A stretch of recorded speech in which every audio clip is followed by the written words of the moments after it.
Good evening. This is my second part, which will be talking about the relationship between a Muslim and God and the Holy Text.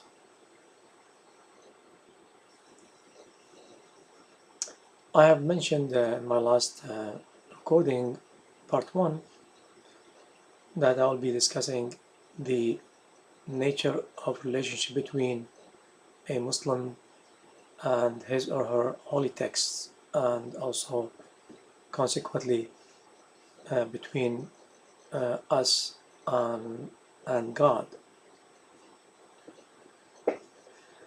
As I mentioned before, that this task is very complex and can be very controversial as well.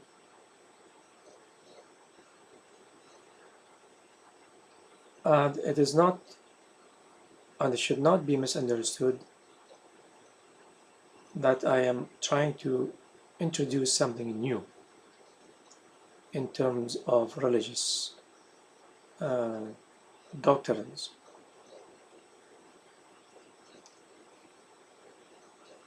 Nor it is my desire to try to disturb the already established Muslim religion foundation.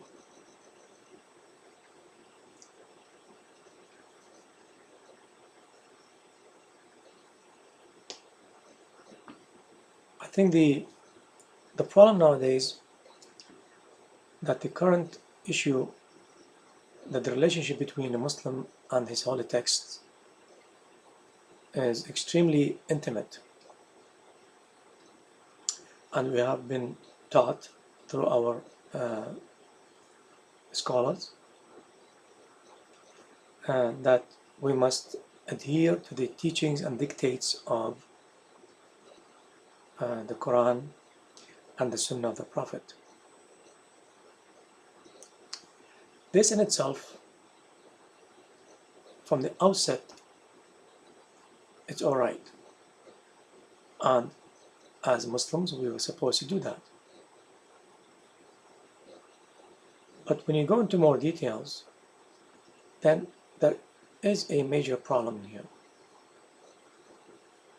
Rises. And the problem is, how can a Muslim adhere to the Quran and adhere to the prophetic message? Obviously, right now, Muslims doing that through one specific media or path, and that is the adhering to the message of the Quran and the message of the Prophet is done or achieved through the interpretation of those two sources. In other words, we are adhering to the understanding and the comprehension of the holy texts, namely the Quran and the Sunnah of the Prophet. So subconsciously, we are adhering to the diverse opinions of the scholars. So the question here to ask, are we following and adhering to what really God wants us to do? Or we are adhering and obliged by the dictates of the scholars of the Muslim religion? Obviously, it's very clear we are adhering to the Quran and the Sunnah through a mediator. Those are the scholars of Islam, of the Muslim religion. Is there something bad about that? No.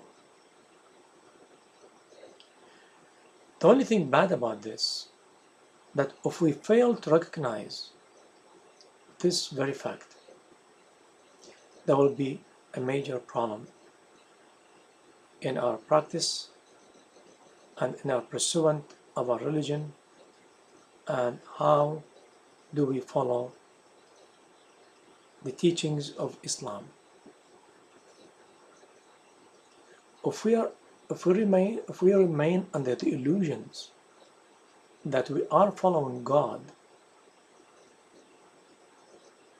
through the understanding and interpretations of the scholars, and then if we make ourselves believe this is what God wants, then that is a problem.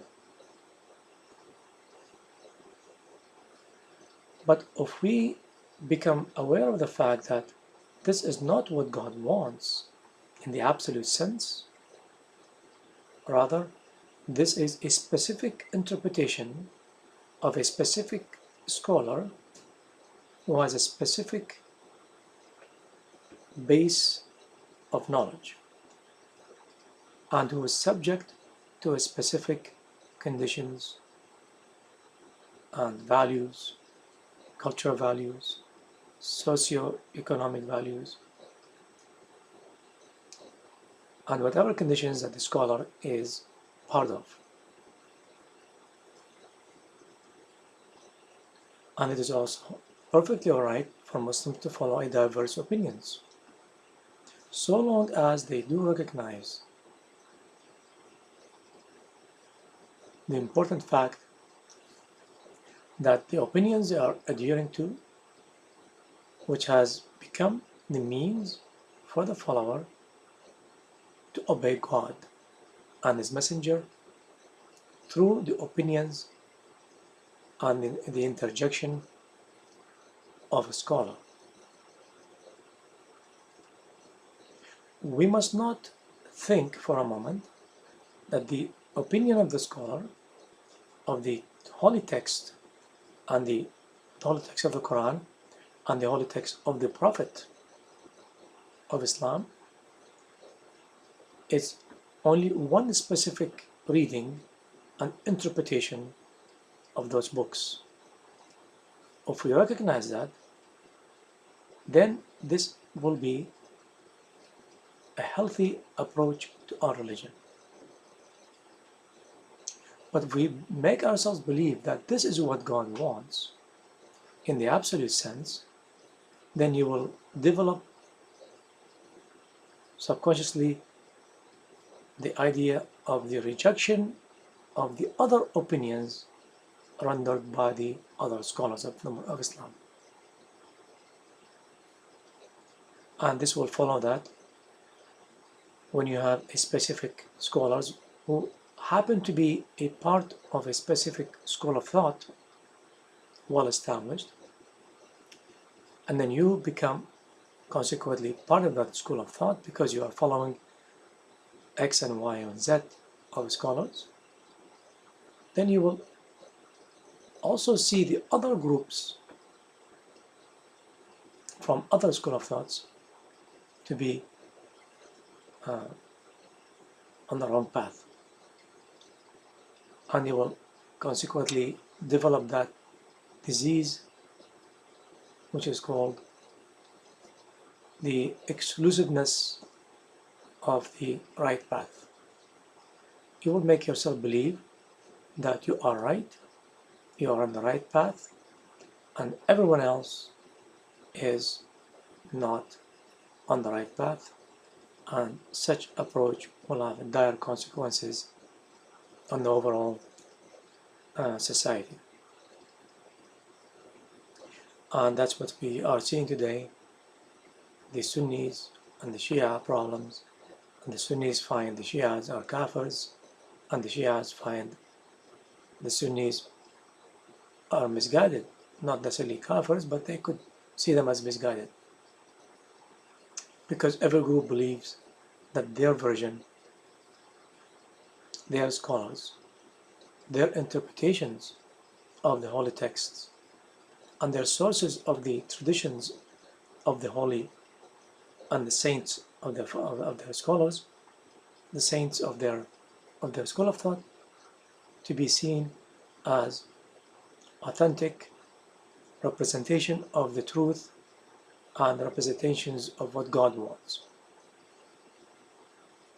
So that is the relationship that the Muslim develops with the overall structure of the school of thought or the religion itself. Is we are under the illusion that what really God wants is understood and sought through what really the scholars understand of the religion. So the relationship of a Muslim with the religion is extremely important to be identified, defined in the more healthy, universal way. And that is the challenge for any Muslim nowadays. Every school of thought often spread fear in the hearts of its followers. In other words, they tell us, or they tell the followers of the school of thought, if you don't follow this, if you don't do that, you will be going to hellfire. So the fear factor. And they tell you also that if you think that the other side are also on the right path, then you are committing a sin. If you begin to honor the opinions of the other side, the opposite side, they tell you are committing a sin.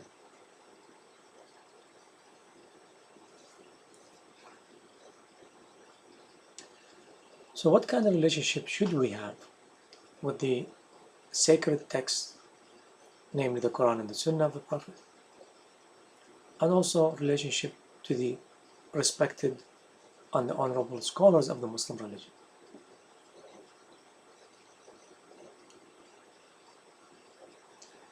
Is this relationship to be taken as absolute? We must surrender, submit totally to the scholars, and that's what's happening nowadays. We know very well that there is no way for us to submit to the Messenger of God in the true sense, because he is no longer with us. The Muslims in the early stage of Islam had that opportunity to be obedient and to enjoy the presence of the Prophet of God, so that they have the chance to obey the dictates of the Messenger of God in his lifetime. There is no obstacles in the way to receive that knowledge. It was a direct knowledge, one-on-one. A direct communication between the master and the follower. But the problem is, when the Messenger of God dies, not only dies, there's more than 1,400 years gone by. The only way that we are exposed to his teachings is through traditions, history. Can any scholar nowadays can present to us a tradition which is absolutely has been said by the Prophet of Islam in the absolute sense? And I can tell you, I can answer for this question very comfortably. No one. No scholar, no one in their right mind can suggest and assume that the traditions of the Holy Prophet of Islam can be defined, can be classified as being absolutely authentic. No one can do that. Although Muslims, especially the Sunni, the majority of the Muslims, they have their own classifications of the traditions of the Prophet to be authentic, strong authentic, and to be weak authentic, and to be okay authentic. And they are put together in a book, some books, perhaps they number up to 6 books, and namely Bukhari sits on the top of the list, the most respected, honorable, honored books of collections of the Holy Prophet of Islam, statement and saying and actions. And next to that was Sahih Muslim. Sahih means authentic. Sahih Bukhari, authentic of Bukhari, meaning all the collections of the Prophet's statements and hadiths and engagements with his people has been recorded and given the status of being authentic. Hence it is called Sahih. And other books, Sunan Ibn Majah, Sunan al-Nisa'i, and Musnad bin Hanbal, bin Malik, Muwatta bin Malik, and other books. I don't really have time for that. But the idea is, in these entire books, the entire collection of these books, which represents the Prophet's Sunnah, they claim that these books are absolutely authentic. And they establish their authenticity through a process which is achieved by man. A human being throughout history have confirmed such and such hadith or a statement or an action by the Prophet has really happened. That in itself, the process makes you wonder, does really every hadith, every statement uttered by the Prophet of Islam truly enjoys the level of authenticity? That's a problem. Obviously, the majority of Sunnis are told to believe that, and many of them are absolutely focused on that issue. They cannot allow themselves to think that there is a possibility some of these hadiths which are put in those collections which are deemed to be authentic, they can be non-authentic. Hence, the relationship between a Muslim and these books extremely intimate. And these books have an authority over the mind and hearts of these followers. And they are made to believe this, what the Prophet wanted. And there is no way for anyone to confirm that, only through this process of traditions. And they established the science of hadith, which very much depends on the concept of matan, meaning the content of the text of the tradition, and also depends on the sanad, which is the chain of narrations, and presumably goes back to the Prophet of Islam.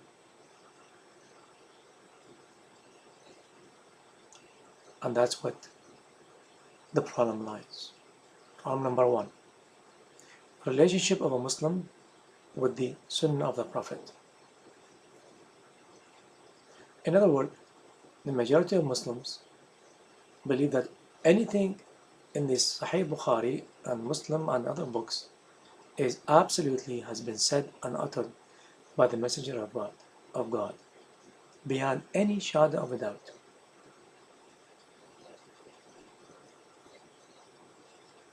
And they consider these books to be the Sunnah of the Prophet. Hence, it became a source of legislation, religious legislation, and so now we call it the Sharia laws. The Sharia laws sources are two: the Sunnah of the Prophet, which are from these books I just mentioned, and also from the Quran, but not directly from the Quran, of course. Once again, it is derived from the interpretations of the scholar of the Muslim religion, of what they think of that text, and what they think of that text, and the various sciences of the Quran, and based on those, on their understanding and their ability of comprehension, they derive a religious law, a legislation from the Quran, and they tell us this is what God wants.